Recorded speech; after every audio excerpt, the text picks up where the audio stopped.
Hello అందరికీ జై భీమ్. ఉమ్మడి ప్రకాశం జిల్లా లేదా బాపట్ల జిల్లా రెండు జిల్లాలకు సంబంధించి గత వైఎస్ఆర్సీపీ ప్రభుత్వం అంటే చివరి దశ నుండి కూడా ఇప్పుడు ప్రస్తుతం కూడా అంటే కూటమి ప్రభుత్వం వచ్చిన తర్వాత కూడా అక్రమ రేషన్ దందా అనేది బాగా జరుగుతూ ఉంది. రేషన్ మాఫియా అనేది చాలా బలంగా నడుస్తుంది. ఇరు పార్టీలు కూడా ఈ రేషన్ మాఫియాలో ఒకటైందని కూడా చెప్పుకోవచ్చు. అందిన సమాచారం మేరకు వివరాలన్నీ కూడా చూస్తే ఒక్కసారి బాపట్ల జిల్లా అంటే నూతనంగా ఏర్పడింది. బాపట్ల జిల్లాకు సంబంధించి కొన్ని ప్రాంతాలు, ప్రకాశం జిల్లాకి అంటే ఉమ్మడి ప్రకాశం జిల్లాకు చెందినటువంటి కొన్ని ప్రాంతాలు, బాపట్ల, పర్చూరు, అద్దంకి, ఒంగోలు ఈ ప్రాంతాల్లో రేషన్ మాఫియా బాగా నడుస్తూ ఉంది.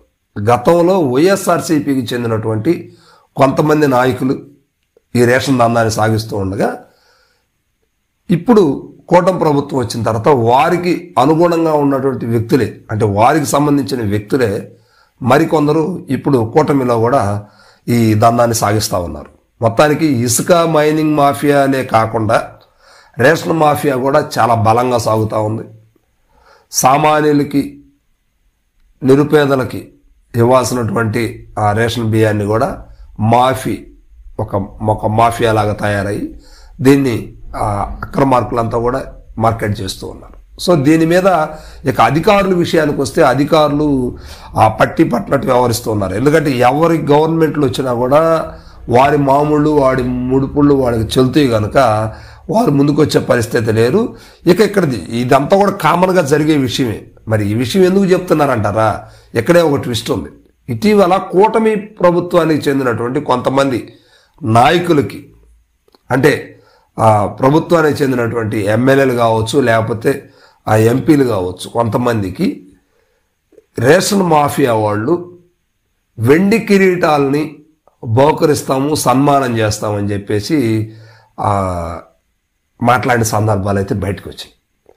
వెండి కిరీటంతో కూటమి నాయకులను సన్మానించి వారి మాఫియా దందాన్ని యథేచ్ఛగా సాగించుకోవడానికి ప్రయత్నాలు అయితే చేస్తూ ఉన్నారు. సో దీనికి సంబంధించి పర్చూరు కావచ్చు, బాపట్ల కావచ్చు, అద్దంకి కావచ్చు.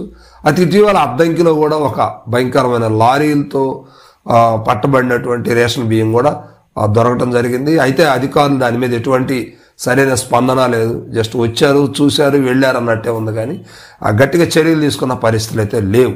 ఎందుకంటే ఇక్కడ ఏ పార్టీల అధికారంలో వస్తే ఆ పార్టీకి సంబంధించి ఆ సామాజిక వర్గ నాయకులు ఇక్కడ ఈ దందాన్ని సాగిస్తూ ఉంటారు. అద్దంకి చెందినటువంటి ఒక ఇద్దరు నాయకులు కూడా గతంలో రాష్ట్ర స్థాయిలో కూడా గుర్తింపు తెచ్చుకున్నారు ఈ రేషన్ మాఫియాకి సంబంధించి.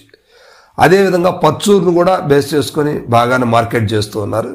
మొత్తం మీద ఉమ్మడి ప్రకాశం జిల్లాలో ఒంగోలు కావచ్చు, పర్చూరు కావచ్చు, బాపట్ల కావచ్చు, అద్దంకి కావచ్చు ఈ ప్రాంతాల్లో రేషన్ దందా అనేది బాగా జరుగుతూ ఉంది. మొత్తం మీద ఆ రేషన్ బియ్యం మాఫియా అనేది చాలా దారుణంగా సాగుతూ ఉంది. అయితే నాయకులే దగ్గరుండి చేపిస్తున్నారని కొంతమంది చెప్తున్నారు. అయితే అధికారులు కూడా తెలిసి కూడా వారి ముడుపులు తీసుకుని వాళ్ళు కాముగా ఉండిపోతున్నారు. మొత్తానికి నాయకులకి ఏమి ఇచ్చినా సరే వారిని అరెస్ట్ చేసినా పట్టుకున్నా కూడా వెంటనే, ఎందుకంటే వీళ్ళు కిరీటాలు బహుకరిస్తున్నారు కనుక వీళ్ళని వెంటనే బయటికి తీసుకొచ్చే ప్రయత్నాలు అయితే పై స్థాయి నుంచి కూడా జరుగుతూ ఉందని చెప్పుకోవచ్చు. సో అందువల్ల ఏంటంటే ఈ రేషన్ మాఫియాను ఆపేటువంటి నాయకులే లేరు, అధికారులు అయితే ముందుకు వచ్చే పరిస్థితులే లేవు. ఎవరి ఇష్టానుసారంగా ఎవరి దందా వాళ్ళు కొనసాగించుకోవచ్చు. ఇది పరిస్థితి రేషన్ మీద.